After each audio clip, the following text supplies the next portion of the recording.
So, people who don't know what you are doing here, Mr. Martin, can you tell them a bit about what you are doing here? What motivates you to go into this cashew business or cashew processing factory also? Okay, thank you very much. Yeah. I'm Matthew Kwaju. I come from Kabile. I stay here.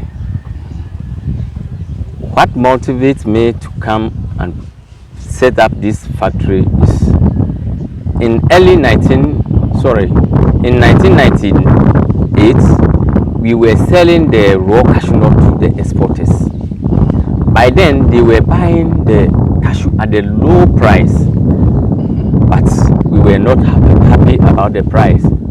So we decided to add value to the raw nut so that we can get more money from the cashew.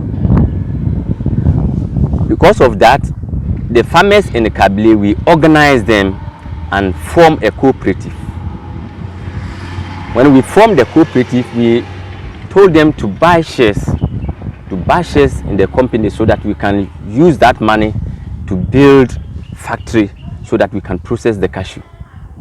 So we contributed and got 150 Ghana Cedis by then. 150 Ghana Cedis. Cedis. Which is 1.5 million by then. By then? Yes. So we used that money to build this small room, which we started processing there. So the room behind us here, the factory, the little one behind there. Yes. This is where you started. Yes. Okay. So when we started building this room, we contacted TechnoSafe, an American NGOs, and they came to our aid to help us with technical advice. Because we are farmers, the cashew production and the processing, they came to our aid, helping us with technical advice for the production and the processing. Yes. They led us to the bank and we got loan by then 1,800 Ghana Cedis. That's 18 million. So we used in Ghana.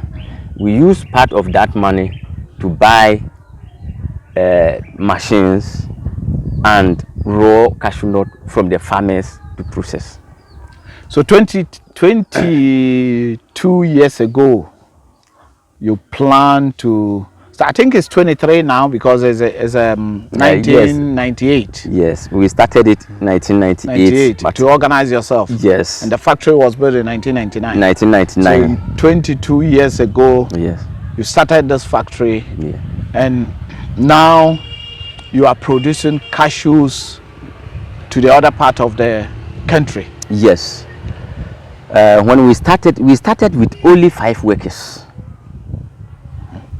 For the processing. So the loan they grant us, that very year we process and pay off the loan, pay off the machines. Everything. So the following year, that very year, the small profit we got, we reinvest it to the factory, into the factory. Processing. Yes, processing the nuts. So every year we process. Every year the small profit we get, we reinvest it to the factory so that we can get a big factory and employ more workers. So to help the economic growth. Yes. So it's very interesting. This topic is very interesting because started from grassroots as a. Okay, one question. Do you farm? Are you a cashew farmer yourself? Oh yes, I'm a cashew farmer. So you have a cashew farm? I have 46 acres. You have 46 acres of cashew. Cashew farm. Okay. So the processing that you guys started 22 years ago has got you up to this, and you've been able to build a big one. Yes. Now, how many workers do you have anyway? Let me just put it in. So how many workers do you have now? Now we have 63 workers. We started from five workers. And even 2018 we were having 85 workers. 2018 2018 rather. 3 years ago, 2018. One of the customers, which those who we sold the cashew kernels to, they pre-financed it, and some of our friends too pre-financed it. So we got money and bought about 120 tons of cashew raw nuts. So we employ up to 85 workers, and we worked throughout the year. And you worked throughout the year? Yeah. No, we worked about 7 months. Yes, 7 months. 7 months. Instead of, so how many months do you normally work? But I learned that cashew is a seasonal. It's a seasonal. We should have been working throughout the year, or 11 or 12 months. But our main problem is the seed capital to buy the raw cashew nut to process. If we get found to buy the raw nut and store it, we can process throughout the year. If someone want to invest in the cashew in your factory, if someone want to invest in, what is the returns? Is it something that is going to be profitable? It's profitable. Because if anyone want to invest, the person would like to know, if I put in $1, I'll get maybe $5 or $2 or 50p or 50 cents or something like this. How to tell the people outside there, those who want to come down and invest? Because I know there's a lot of our brothers, African Americans, African Jamaicans, people are in diaspora, want to come back home, and tell them. Okay, cashew is one of the most expensive nuts in the world, and it's very, very expensive. So if you invest in the cashew, you will get profits in it. So this processing, we started, as I said it earlier, we started with only 150 Ghana cedis, which is now around, at that time will be maybe let me say now 150 Ghana cedis, which it's a few dollars. It's a few dollars. Yes. Yeah, it's a few dollars. Yeah. And now, with only that money, we have reinvested up to 500,000 Ghana cedis now. 500,000 Ghana cedis. Yes, up to 500,000 Ghana cedis. 500,000, which is about half a million Ghana cedis, which is 500,000 Ghana cedis is now 50 billion. Yeah, 50 billion cedis. Yes. Yeah, 500,000. No, it's 500 million Ghana cedis. 5 billion. 5 billion. Yes, yeah, 5 billion. billion Ghana. Yes, 5 billion Ghana cedis, which is a lot of dollars. Yes. Yeah, I don't know if, unless I check later, I'll check, but 5 billion Ghana cedis is not a small money at this time. Was using 150 Ghana cedis.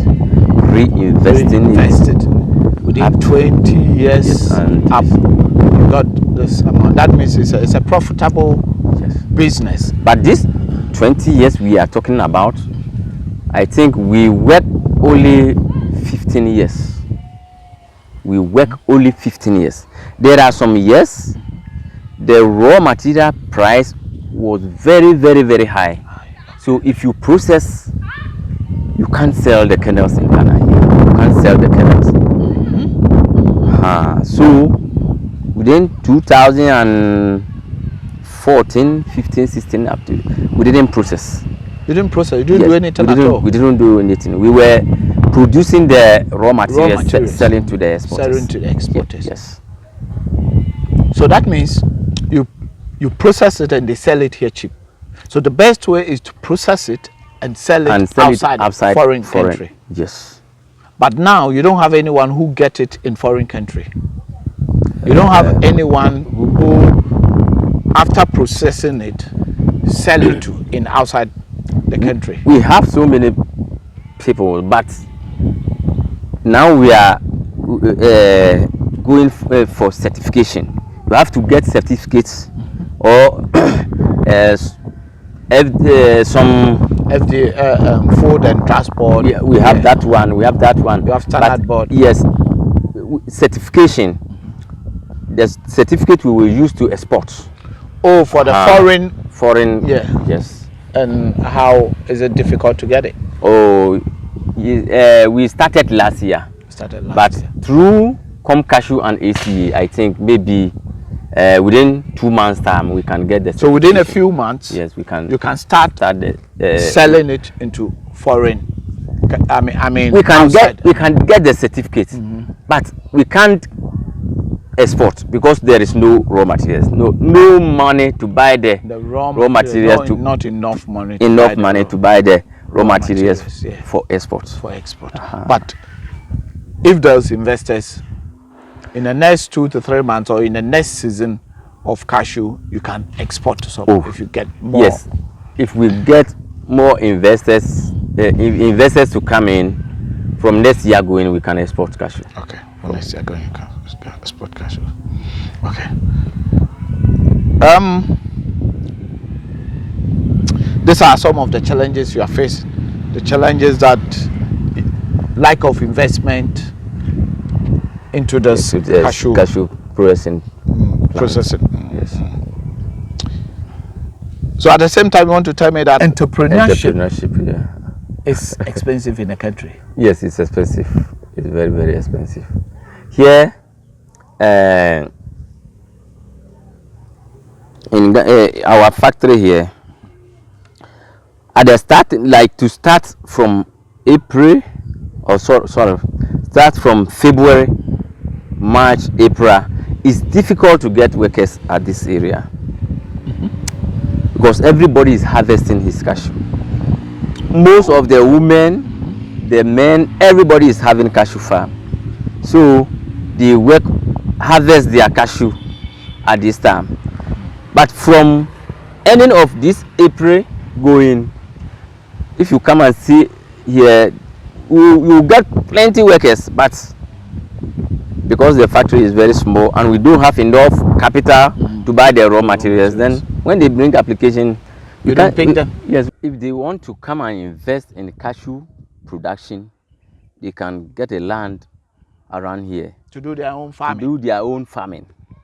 And if they want to invest in cashew processing, they can come and invest in this cooperative factory so that we can expand. We can expand and process for exports. Because we are processing for only the local market. Because we don't have enough capital to buy enough raw materials. That's why we are feeding only the local market. Yes. And cashew being one of the expensive nuts in the world. Yeah. Anywhere, and this is a cashew that it's organic. Organic, yes. Everything here is organic because some of the places the cashew grown by its own. Yeah. So you investing in cashew around Sampa area, you are not going to go loss. And around this area is where we produce majority of the Ghanaian cashew export. Yes. It's the biggest cashew export. In Sampa alone, we have more than 65 or 70% percent of the cashew which we export. Which we export to Ghana, abroad. Yes. So the last question, or the last but one question is what advice will you give it to our youth? This is one of the reasons why we are promoting African businesses home and abroad. And with your youngest old boy, Kwame Nat TV,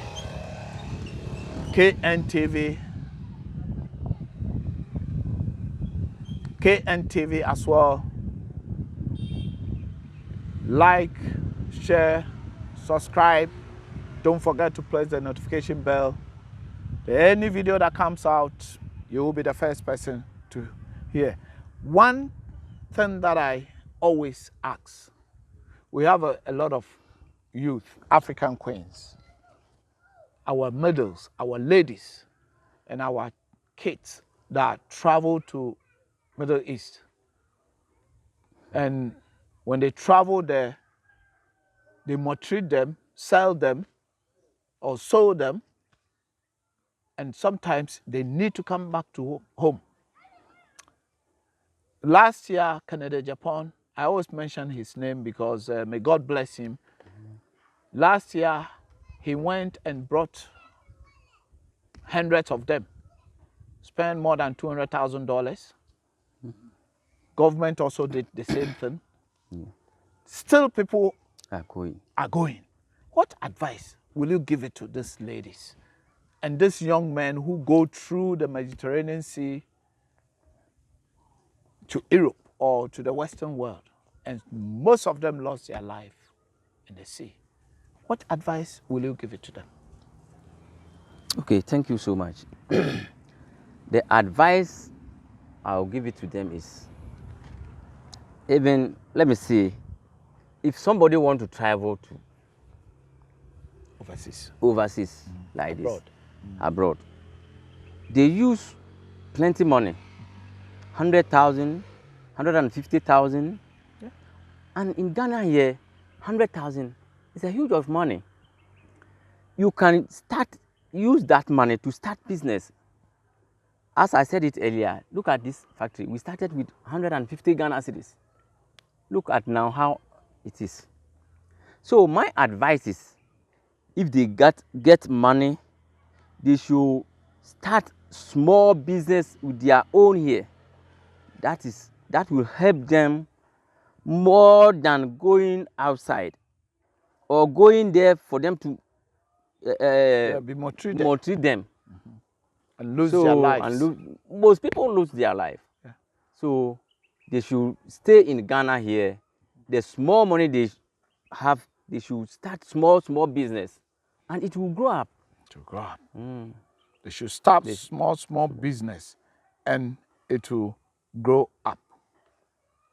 The advice Mr. Martin has, Mr. Matthew, is it Matthew, isn't it? Matthew. Mr. Matthew has for the youth of Ghana is they should stay here, start their own business, any business at all, with the little that they have in their hands, to go through the back door. Yes. Rather to lose their life. If people are traveling genuine way, no one will block them. But if you are going through back door, we advise you to stay and use the little money that you have. You can come and buy shares here. Yes. And see what God can do for you. Thank you very much, Mr. Matthew. And I'm very pleased for your time. And as Kwaminat TV, I grown up from this area, and I'm saying that cashew business is one of the legitimate business which doesn't go lost around this area. And Sampa, it's one of the biggest cashew productions in Ghana. And Ghana, it's one of the biggest cashew production in the world. We are here in the border of Ivory Coast. If you pass somewhere here in the west, straight away, you enter Côte d'Ivoire. We urge everyone who wants to invest in cashew business to come around here and help